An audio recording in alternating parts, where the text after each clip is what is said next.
This is the story of two highly ranked officers embroiled in a tug of war. So what is the actual story? Here are the details. Srividya is the president of Hassan City Municipal Corporation. Krishnamurthy is the commissioner. And in what comes as an open attack, the commissioner of Hassan City Municipal Corporation has taken on its president most daringly. He has even asked the DC V. Anbukumar to invalid her. In a two-letter complaint, he has enlisted the reasons for her removal. In 1961-62, a piece of land measuring 50 by 80 was allotted to Harijan Sangha. Sri Vidyanand's father, H.S. Harish Kumar, built a commercial complex in place of a community centre. With this, the city municipal corporation was cheated of money worth crores. When Sri Vidya was the vice president, she transferred money under the 22.75 scheme to her mother. Though her name was Fatima, Sri Vidya changed it to Pratima and granted a loan of 50,000 rupees at a subsidized rate. Next in the list is the allegation that Sri Vidya had gifted laptops to government students from the funds released by the City Municipal Corporation. As many as 5 MBBS students were selected for this purpose, but these students were children of government servants. As per law, such students can't be chosen. The City Corporation President doesn't have the rights to grant any offers to their blood relatives. But she has contravened that too. Under the 22.75 scheme, she had transferred 87,000 rupees to her brother. These being the allegations, the Commissioner wants disqualification. ಅದೆಲ್ಲ ಸತ್ಯ 100% 101% ಸತ್ಯ ಇದೆ. ಇದು ಯಾವುದೇ ರೀತಿಯ ಆರೋಪ ಸುಳ್ಳಲ್ಲ. When someone is elected as a member of the city corporation, they are expected to serve society. But in this case, it is alleged that Sri Vidya has done things contradictory to it. But ask her about them, and this is what she has to say. ಆಯುಕ್ತರು ಅವರು ಯಾವುದೇ ಜನಪ್ರತಿನಿಧಿಗಳಿಗೆ ಸ್ವಲ್ಪನೂ ಗೌರವ ಕೊಡದೆ ತಾನೇ ಸರ್ವಾಧಿಕಾರಿ ತರ ವರ್ತಿಸ್ತಾ ಇದ್ದಾರೆ ಹಾಸನ್ ನಗರದಲ್ಲಿ. ಇದು ಎಲ್ಲರ ಮನಸ್ಸಿಗೂ ತುಂಬಾನೇ ನೋವಾಗಿದೆ. The fight between the two has been going on for the last 1.5 years. It is sad the two responsible officers are fighting this way. It is imperative that the DC take corrective and punitive action as soon as possible. Dasharath Savuru, News9, Hassan.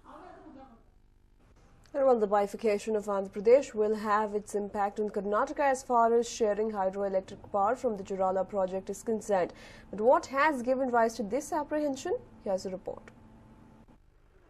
Priyadarshini Jurala hydroelectric project in Andhra Pradesh produces 234 megawatts of hydroelectric power every day. Very few of us are aware of the fact that Karnataka has 50% share in the power produced from 6 hydroelectric units in Jurala. A memorandum of understanding between Karnataka and then United Andhra Pradesh was signed in this regard way back in 1978. The agreement was to share the power equally. Since the work pertaining to installation of power lines in Karnataka have not been completed, the entire power generated in the unit is solely utilized by Andhra Pradesh. Now at a time when everything is set and the state is ready to receive power, the bifurcation of Andhra Pradesh has taken place. Speculations are rife that tussle is on between the separated states over sharing power from Jurala project.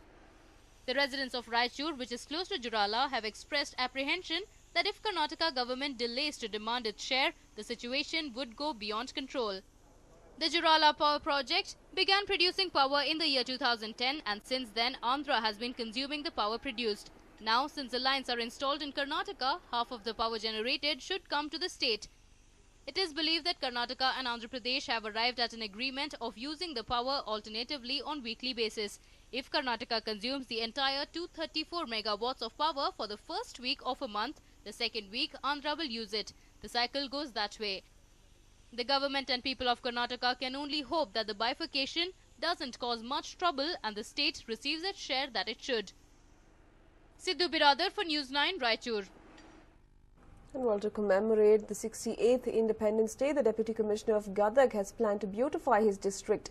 What is his plan of action? Take a look. The Gadag Deputy Commissioner, who is usually seated in his office checking the documents with a pen and a paper, was seen doing something different.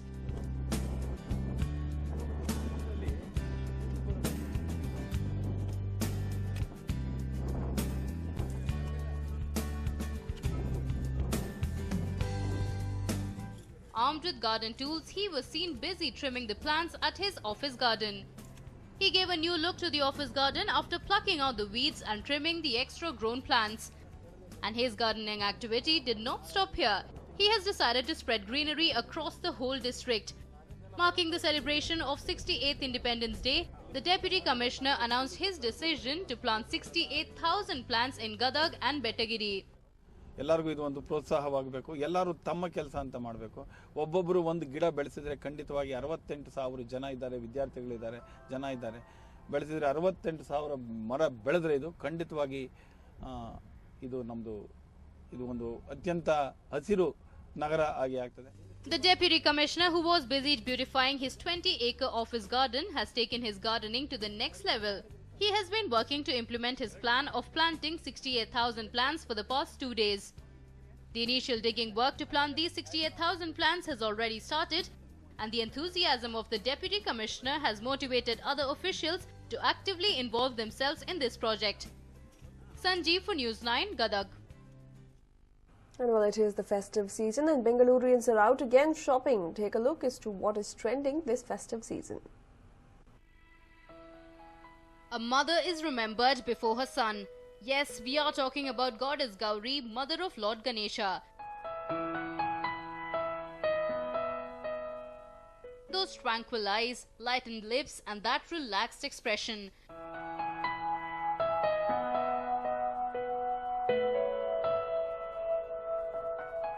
The shoppers are going gaga over beautiful Gauri idols, and that is what is trending among the festival shoppers. ಒಂದು ಗೌರಿ ಇಟ್ಟ ಒಂದು ಗಣೇಶ ಇಟ್ಟು ಗಣೇಶನ ಬಗ್ಗೆ ಗೌರಿ ಇಟ್ಟೇ ಇರ್ತಾರೆ. ಅದನ್ನು ಕೂಡ ಇವಾಗ ಮೊದಲಂಗೆ ಪ್ಲೈನಾಗಿ ಮಾಡಿದ್ರೆ ಒಪ್ಪೋದಿಲ್ಲ.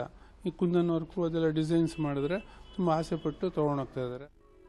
The vendors are compelled to keep Gauri idols along with Ganeshas, as Gauri festival is given equal importance as compared to Ganesha festival. This shop in Vivipuram is flooded with customers who come looking for Gauri idols in particular. This shop has Gauri idols ranging from 20 rupees to 28,000 rupees. And they are not simple mud-made idols. Some of the idols have American diamonds studded in them.